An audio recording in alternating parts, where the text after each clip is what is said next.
He is a twice ill-fated ruler of elven realms. His lands would fall to two of the greatest villains in the history of Middle-earth.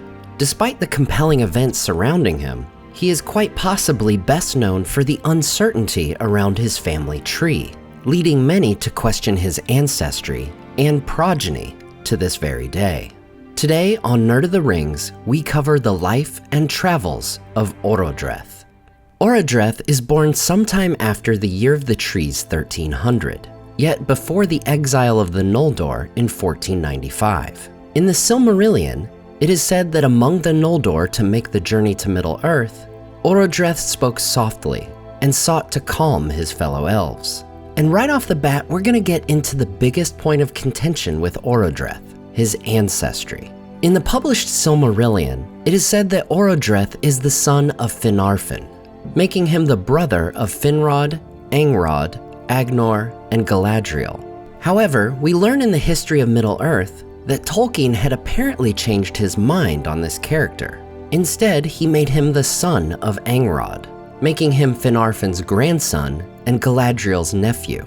Christopher Tolkien himself stated it was a mistake of his to list Orodreth as one of Galadriel's siblings in the Silmarillion. So with this in mind, we'll proceed with the remainder of his life story. Around the year 60 of the First Age, Orodreth's uncle Finrod builds the Tower of Minas Tirith on the island of Tol Sirion. While sharing a name, this is an entirely different structure than the one built in Gondor during the Second Age. Around the year 102, Finrod completes the construction of a second great realm, the Kingdom of Nargothrond. With his new realm completed, Finrod leaves the command of Minas Tirith to his nephew Orodreth. For centuries, they would enjoy peace in Beleriand, as Morgoth's fortress of Angband is in a constant state of siege by the elves of the north.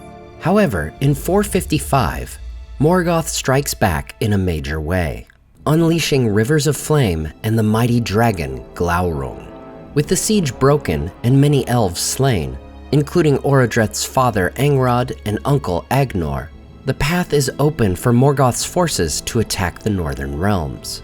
For nigh on 2 years after the Dagor Bragollach, the Noldor still defended the western pass about the sources of Sirion, for the power of Ulmo was in that water, and Minas Tirith withstood the orcs. But at length, after the fall of Fingolfin, Sauron, greatest and most terrible of the servants of Morgoth, came against Orodreth, the warden of the tower upon Tol Sirion. Sauron was become now a sorcerer of dreadful power, foul in wisdom, cruel in strength, twisting what he ruled, lord of werewolves. His dominion was torment. He took Minas Tirith by assault, for a dark cloud of fear fell upon those that defended it, and Orodreth was driven out and fled to Nargothrond. Then Sauron made it into a watchtower for Morgoth, a stronghold of evil and a menace. And the fair isle of Tol Sirion became accursed, and it was called Tol in Galroth, the Isle of Werewolves. Just 8 years after the arrival of Orodreth, a visitor would come to King Finrod. A man named Beren brings the ring of his father Barahir to remind Finrod of his pledge to aid his house. Thus, Finrod agrees to help Beren in his quest to steal a Silmaril from the crown of Morgoth himself. Once again, Finrod leaves Orodreth in charge of his city. However, this time there are others of influence as well. Celegorm and Curufin dwelt in Nargothrond, and though Orodreth was by rights the ruler, these sons of Feanor held a great deal of power themselves. Curufin even refers to Orodreth as a dullard, as he and his brother plot to usurp the rule of Nargothrond should Finrod not return. Finrod would indeed meet his demise in the very dungeons of the former Minas Tirith. However, Finrod's death would not have the desired effect for Celegorm and Curufin. The people turn against them, and Orodreth, now unquestionably the true ruler of Nargothrond, expels the sons of Feanor from his realm. Years later, in 472, a great alliance of elves and men seeks to make a final war upon Morgoth. However, with the treachery of Celegorm and Curufin fresh in his mind, Orodreth refuses to take part. Instead, Gwyndor, who is betrothed to Orodreth's daughter, Finduilas, leads a group of elves against the king's will to the battle. The battle is a disaster. Morgoth's victory is overwhelming, and the armies of the elves are devastated. Gwyndor is made a thrall, forced to work as a slave in the pits of Angband. In the coming years, Nargothrond would continue to exist in relative peace. Its fortified structure built into the earth along the river Narog makes it nearly impossible to assail. In 490, Gwyndor escapes his captivity and returns to Nargothrond a broken and weakened elf. With him is a man who he himself had helped to save, Turin, son of Hurin. Turin, whose entire family had been cursed by Morgoth, goes by a pseudonym, hoping to leave his cursed life behind him. Orodreth's daughter, Finduilas, comes to fall in love with Turin, and a heartbroken Gwyndor finally reveals Turin's true identity. At this news, Orodreth treats Turin with honor, and he would become the chief counselor to the king. This would be the turning point for Nargothrond, and directly lead to the king's doom. With his true name revealed and embraced once more, Morgoth's curse brings ruin upon Turin. In his hubris, Turin convinces Orodreth to abandon their strategy of secrecy for open hostilities against Morgoth's forces. They build a great bridge over the river Narog to more easily march their armies to war. In the days to come, 2 messengers are sent by Ulmo, the very same Vala who had given Finrod the vision to build Nargothrond.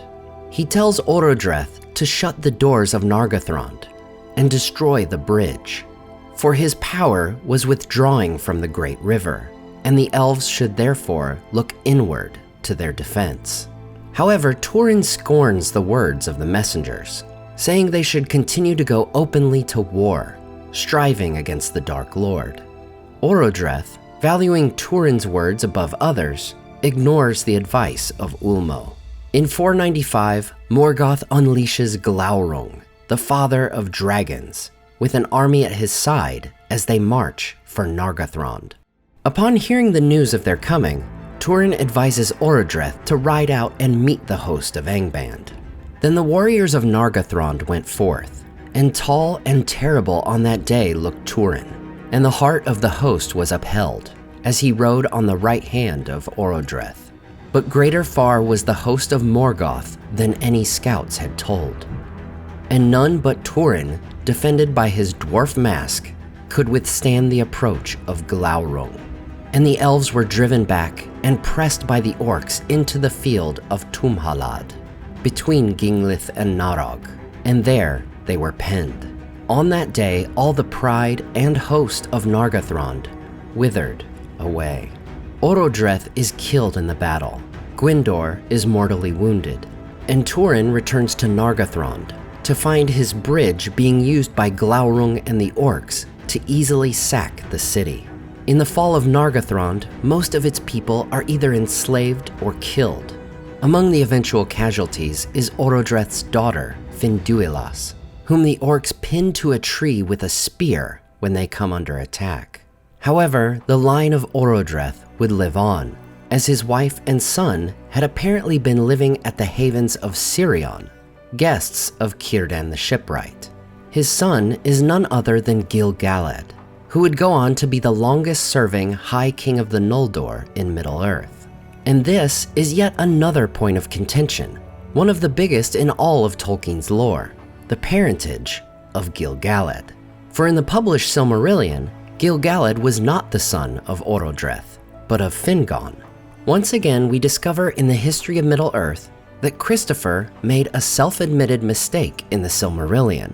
However, the parentage of Gil-galad causes even more debate among fans than Orodreth's. And we'll cover that topic and explain why in depth in a future video here on the channel. So be sure to hit subscribe and the bell so you don't miss it. As always, I want to say a huge thank you to my Patreon supporters who make this channel possible.